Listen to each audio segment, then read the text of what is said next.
elini vurdum. Elini çek dedim, çekebilmedin. Sen bu temiz, eşki temiz sevgini koruyup saklaya tutabilmedin. Bu eşkin odunu sen çeken oldun. Bağına tikanı sen eken oldun. İstesen bu eşkin çiçeği açardı. Heyif ki baharı getirebilmedin. Ellerin elime değmeyin artık. Gözlerin gözüme bakmayın artık. Bulanıp çaylarım akmayın artık. Saf sular kimi akabilmedin. Ellerin elime değmeyin artık. Gözlerin gözüme bakmayın artık.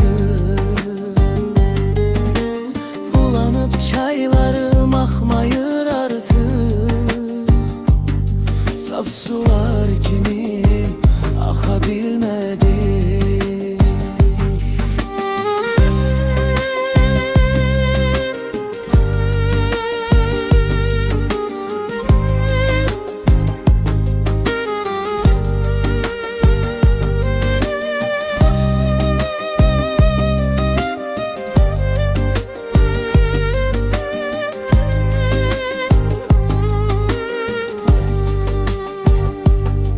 Eşkin odunu sen çeken oldun.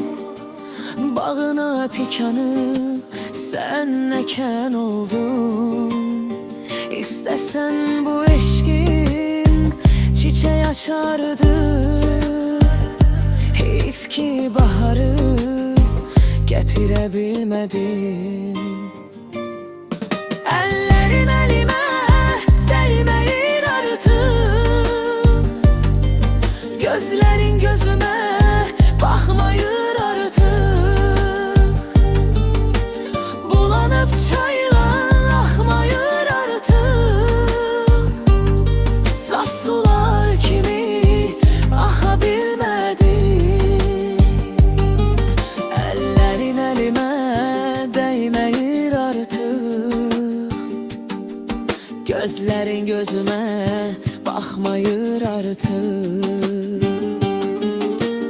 Bulanıp çaylarım akmayır artık.